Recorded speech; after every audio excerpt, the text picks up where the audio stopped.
Hey, what is up, mortals? Stan here. Before we get into today's video, there's something I'd like to say. I'd like to let you all know that we have a merch store. Some of the items in it are only available for a limited amount of time, so if you're interested, go to the description and check it out. Each purchase helps us make more content. Secondly, if this video gets 300 likes by the end of the week, we will continue this what if. Thirdly, if you didn't know, only 41.3% of you are subscribed to us. So please hit that subscribe button and click the notification bell. Now with that out of the way, let's get into the story. ILheika approximately 5 years ago. Young Todoroki, are you ready?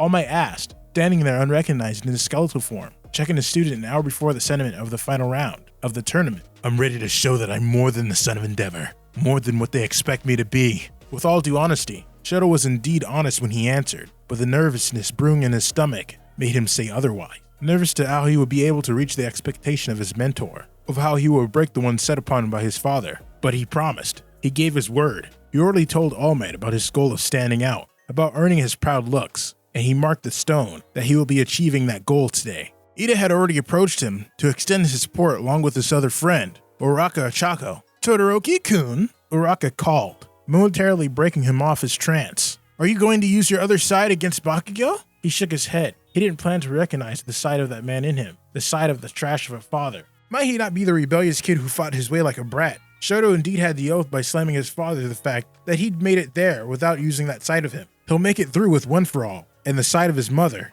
He could still recall how hard it was controlling One For All, along with his own quirk, both making him powerful, but as the vessel of both clashing energies of three, control was his worst enemy. Countless times during training, it threatened to break his arm, or the overpowering of his ice, through One For All, that he almost froze himself alive. Although such a thing could have been easy to negate with his fire, such a thing hasn't happened yet. He did not plan to do it in the first place. Ladies and gentlemen, are you ready? President Mike's voice cut through his thoughts, his eyes meeting the newly repaired battle stage once more. And as if on cue, he stood near the stairs. On our right corner. President Mike paused, hyping the audience as Shoto made his way. The one who froze his way up, Class 1A, Todoroki Shoto. His name and photo appeared upon the screens, while the crowd cheers his name. For a brief moment was silence before President Mike proceeded with the announcements. On the opposing side, the one who exploded his way to the top of the practical entrance exams, Class 1A, Bakugo Koski.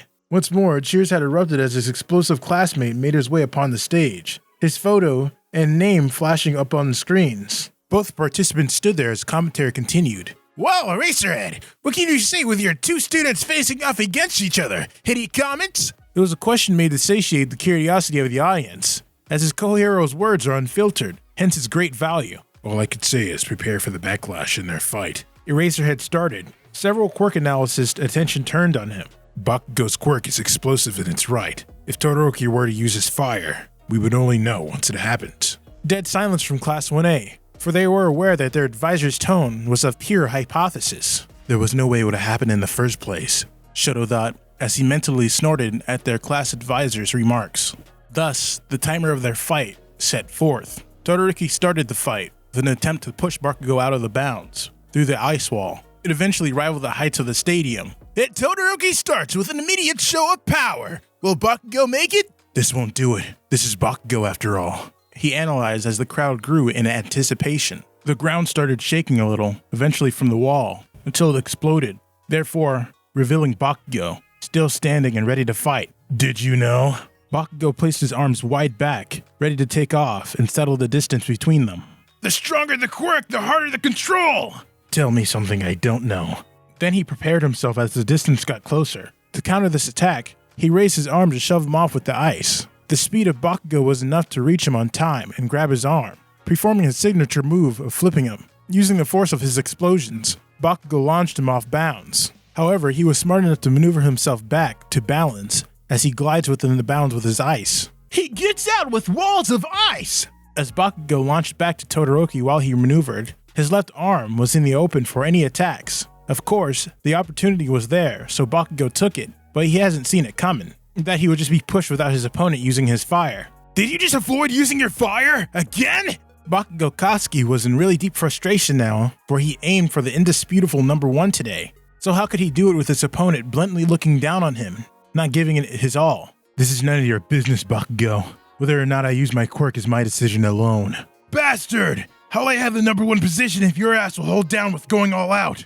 Patience wasn't his thing, especially not during a fight when he could punch the guy and be through it. However, victory won't taste good if it kept being like this. So weirdly, willing to spare a little, Katsuki knew there had to be something going on with this bastard of an opponent. He was wrong. For just one look at the bastard, and Katsuki lost his inexistent patience. The exchange of blows ensues between them, that it almost looked like they were in hand-to-hand combat with minimal quirk usage. Well, Ozawa, what do you think? For people with powerful and flashy quirks, this is unusual, don't you think? President Mike commented, noticing that it's already at the point of being unusual, both for the Resident Explosive team and one of the strongest quirk users of Class 1A, Hero Course. I don't care. Either way, one of them is meant to lose, and the other for victory. Half and half bastard. His voice was eerily calm as he halted his actions, including the incoming punch from Shoto. If you plan to win without using your quirk, then I suggest you give up the damn fight and go home.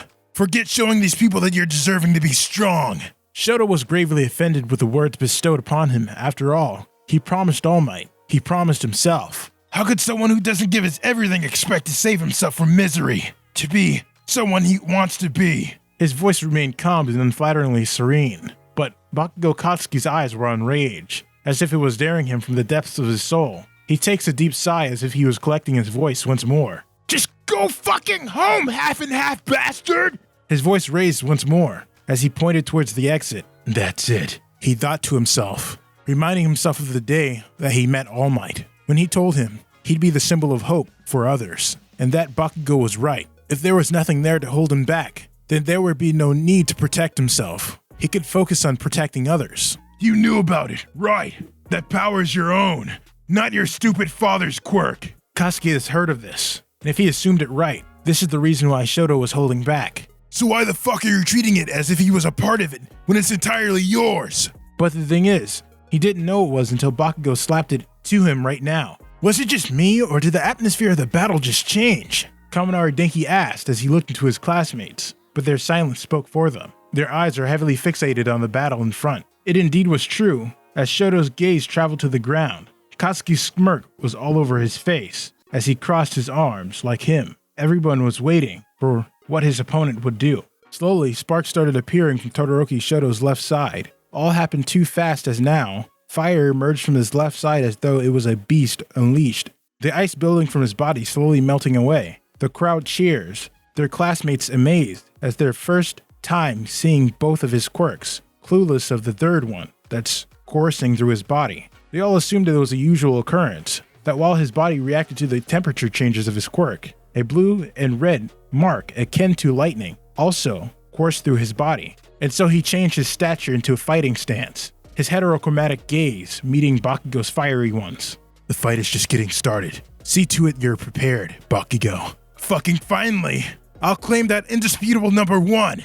As both smirks faded, the fight resumed. Howitzer! Impact! While Bakugo took flight as he propels himself in a circular motion, which creates a tornado. Such a move eclipsed the buildup of oxygen for the incoming explosions that he set himself towards his opponent. Meanwhile, for Shoto to counter this attack, he grounded himself well, and he all out releases his fire, mindless of everything. His will to be free matched the release of One for All upon his left arm. It resulted in almost half the stage covered in hellfire that One for All fueled beyond All Might's expectation as he sat in surprise. And through the quick thinking of Izawa, signaled the pro hero Cementos, the said hero immediately cast a forward-wall barrier that would lessen the trajectory of Katsuki's howitzer impact, as well as prevent its collision with Shoto's wall of flames. That was close. If both of the problem children's quirk met, the fire would heavily react to the nitroglycerin of Bakugo. Izawa thought, as they all could wait for the zero visibility brought upon by the smoke and dust of the attacks